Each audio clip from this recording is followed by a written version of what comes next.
আসসালামু আলাইকুম এভরিওয়ান, কি অবস্থা সবাই? সবাইকে আবারও জানাচ্ছি ঈদ মোবারক, ঈদের অনেক অনেক শুভেচ্ছা। তো এটা হচ্ছে ঈদের দ্বিতীয় দিন। আমি আমার শ্বশুরবাড়িতে ছিলাম।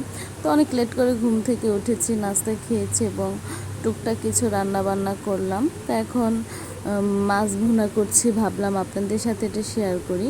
গ্রামে গেলে সাধারণত আমি চেষ্টা করি রান্নাবান্না নিজেই করার, যেহেতু শাশুড়ি মা সবসময় করে থাকে, তারও একটু বিশ্রামের প্রয়োজন। আসলে মায়েরা কখনো ক্লান্ত হয় না, মায়েদের কখনো কখনো ছুটি দিতে হয়।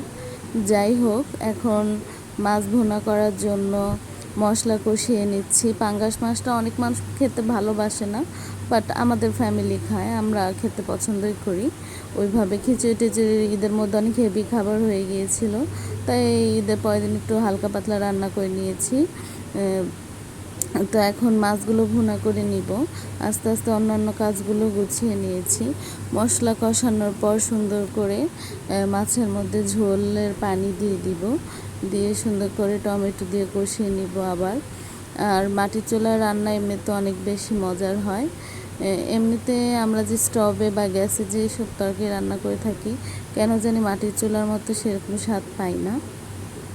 তো যাই হোক, এখানে মশলা কষালাম, মশলা কষিয়ে এখন যে প্রসেসগুলো থাকে ঠিক সেভাবেই দিয়ে যাচ্ছি। তো রান্নার প্যাটার্ন এক একজনের এক এক রকম হয়ে থাকে, সিমিলার হয়, বাট অনেকে বলে এটা এভাবে না সেটা সেভাবে না। আসলে যার যার পরিবার যে টেস্টে খেয়ে অভ্যস্ত, তাদের সেভাবেই রান্না করতে হয়। আমার কাছে মনে হয় আমার ফ্যামিলি যেটা পছন্দ করবে আমি সেই সহিতই রান্না করব। যার যার ফ্যামিলির পছন্দ অনুযায়ী রান্না করা উচিত। তো দেখতে থাকুন।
তো এখন বিকেলবেলা বাসায় চলে যাওয়ার জন্য রেডি হচ্ছি এবং বাসাটা একটু ঘুরে ঘুরে দেখে যাচ্ছি, কারণ আমি খুব অল্প সময়ের মধ্যে আসি না, 6 মাস 7 মাস পর বাড়িতে আসি।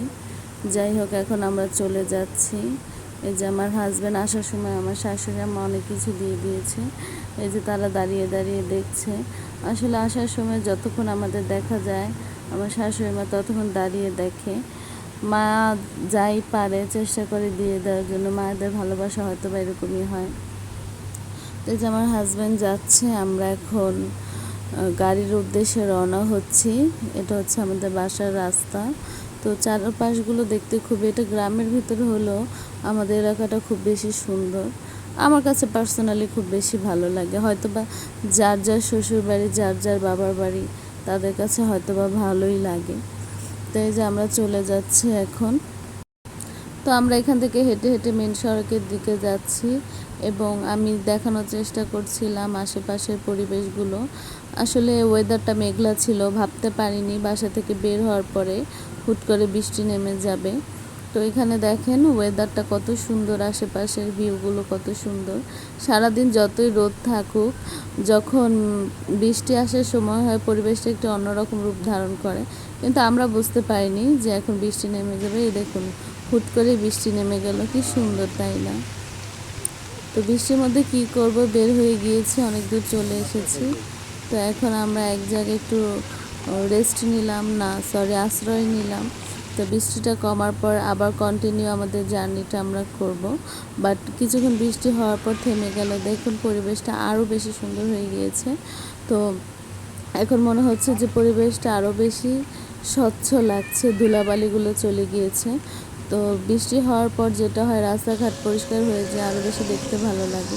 তো আমরা একটা সিএনজির জন্য ওয়েট করছিলাম।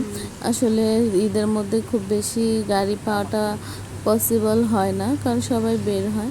তো আমরা জার্নিটা কন্টিনিউ করে চলে এসেছি। এ দেখুন আমার ঘরের কি পরিবেশ। তো শাশুড়ি আম্মা রান্না করে দিয়েছে, যেটা তরকারি ঝোল পড়ে গিয়েছে, তো এসে ঝটপট করে মুরগি রান্না করে নিন। আল্লাহ হাফেজ, ভালো থাকবেন সবাই।